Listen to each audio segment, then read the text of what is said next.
नमस्कार, capital TV Bihar के special show 5 का पंच में आपका स्वागत है। हम आपको बताएंगे आज की 5 सबसे बड़ी खबर। मैं आपको बताऊंगा सुप्रीम कोर्ट में जनसुराज और प्रशांत किशोर को मिली हार। मैं आपको बताऊंगा सम्राट चौधरी ने क्यों दी राबड़ी देवी को चुनौती। मैं बताऊंगी आपको दरभंगा के हरिनगर गांव में ऐसा क्या हुआ कि 200 ब्राह्मणों पर एक साथ SC/ST एक्ट के तहत केस दर्ज किया गया। मैं बताऊंगी नीट छात्रा की मौत के मामले ने बिहार में हॉस्टल की सख्ती बढ़ाई। मैं आपको बताऊंगी कि बिहार पुलिस ने किसका एनकाउंटर किया।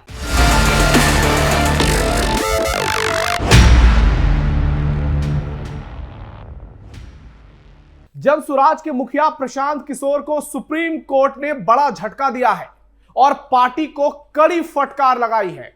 दरअसल प्रशांत किशोर की पार्टी जनसुराज कथित फ्रीबीज को लेकर बिहार विधानसभा चुनाव 2025 को रद्द करने की मांग को लेकर सुप्रीम कोर्ट पहुंची थी, जहां chief justice of India justice Suryakant ने जनसुराज को फटकार लगाते हुए साफ साफ कह दिया कि हारी हुई पार्टी के कहने पर अदालतों का इस्तेमाल नहीं किया जा सकता।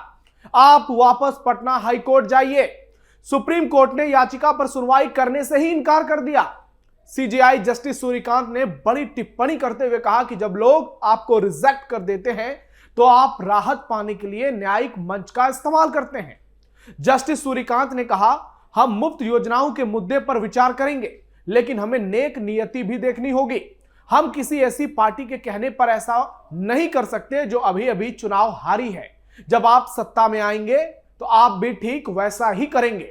आपको बता दें कि याचिकाकर्ता ने दलील दी थी कि जब प्रदेश में आचार संहिता लागू था उस दौरान महिलाओं को 10-10 हजार रुपए ट्रांसफर किया गया। इस पर जस्टिस सूर्यकांत ने जवाब दिया कि यह महिलाओं की सहायता के लिए जारी राशि का हिस्सा था।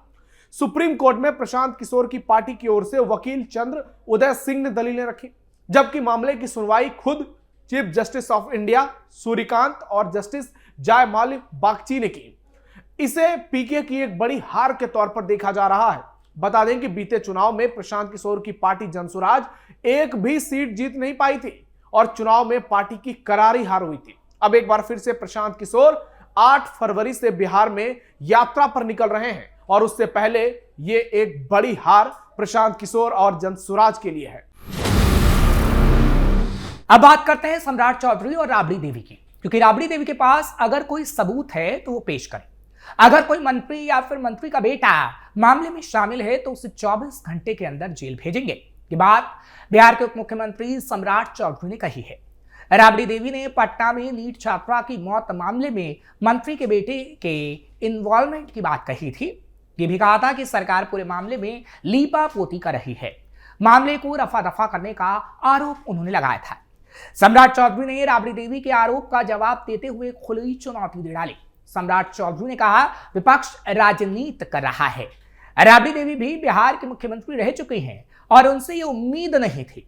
अगर उन्हें लगता है कि इस मामले में मंत्री का बेटा इन्वॉल्व है तो उनका नाम बताएं। हम बेटियों की सुरक्षा के लिए तत्पर हैं और हम आगे के लिए और बेहतर व्यवस्थाएं कर रहे हैं। आगे सम्राट चौधरी ने यह भी कहा कि अगर राबड़ी देवी को लगता है कि इस मामले में कोई मंत्री का बेटा मंत्री शामिल है तो सबूत दीजिए, हम उसे 24 घंटे के अंदर जेल भेजेंगे। अगर वो नाम नहीं बता रही हैं तो इसका मतलब यह है कि वो साक्ष्य को छुपा रही हैं। पुलिस ने जांच की और एसआईटी ने अपना रिपोर्ट दिया। सरकार को लगा और भी जांच की जरूरत है, तब सीबीआई जांच कराई गई। यानी सम्राट चौधरी ने बता दिया कि किस तरीके से अपराधियों में खौफ पैदा करने की कोशिश की जा रही है। फिलहाल इस वक्त बजट सत्र चल रहा है और बजट सत्र के दौरान विपक्ष सत्ता पक्ष से सवाल पूछ रहा है। खबरों में अब बात दरभंगा की। बिहार के दरभंगा जिले के हरिनगर गांव सुर्खियों में आ गया, जहां एक साधारण मजदूरी विवाद ने सामाजिक और कानूनी तनाव की शक्ल ले ली। ये मामला SC/ST एक्ट के तहत दर्ज FIR से जुड़ा है, जिसमें गांव के ब्राह्मण समुदाय के 200 से अधिक लोगों पर केस किया गया। मामले की शुरुआत एक दलित परिवार की मजदूरी से हुई। परिवार ने गांव में घर बनाने का काम किया था और उसकी मजदूरी लगभग 2.5 लाख रुपए बकाया थी। 30 जनवरी को इस विवाद को सुलझाने के लिए पंचायत बुलाई गई, लेकिन कोई हल नहीं निकला। अगले दिन 31 जनवरी को बात बढ़ गई और दोनों पक्षों के बीच तीखी बहस के साथ मारपीट हो गई। दलित परिवार का आरोप है कि ब्राह्मण समुदाय के लोगों ने जाति सूचक गालियां दी, धमकियां दी और हिंसा की। शिकायतकर्ता असरफी पासवान ने पुलिस में शिकायत दर्ज कराई, जिसमें कहा गया कि पूरे गांव ने मिलकर उनका शोषण किया है और अत्याचार किया है। इस शिकायत के आधार पर FIR दर्ज हुई, जिसमें 70 नामजद अभियुक्त है और 140 अधिक अज्ञात लोग शामिल हैं। कुल मिलाकर ब्राह्मण समुदाय के 200 से ज्यादा लोग आरोपी बनाए गए हैं। FIR BNS की अलग अलग धाराओं के साथ SC/ST एक्ट की गंभीर धाराएं लगाई गई है। दिलचस्प बात यह है कि FIR में उन लोगों के नाम भी शामिल है जो सालों से गांव में नहीं रहते। कुछ दिल्ली, मुंबई जैसे शहरों में बस चुके हैं। गांव ब्राह्मण बहुल होने के कारण लगभग पूरी ब्राह्मण आबादी इस केस में फंस गई है। पुलिस ने मामले की गंभीरता को समझा है। अब तक 14 लोगों को हिरासत में लिया गया है और पूछताछ की जा रही है। गांव में अतिरिक्त पुलिस बल तैनात किया गया है ताकि कोई तनाव ना फैले। पुलिस अधिकारी ने कहा कि यह गंभीर मामला है। SC/ST एक्ट के तहत शिकायत की जांच हो रही है। किसी निर्दोष को परेशान नहीं किया जाएगा, लेकिन कानून के अनुसार कार्रवाई होगी। यानी गांव में तनाव है और लोग विरोध जता रहे हैं। यह घटना बिहार में SC/ST एक्ट के इस्तेमाल और दुरुपयोग को लेकर नई बहस छेड़ रही है। एक छोटा सा आर्थिक विवाद कैसे सामुदायिक टकराव में बदल सकता है, ये सवाल सबके सामने है। हालांकि जांच जारी है और आने वाले दिनों में और भी खुलासे हो सकते हैं।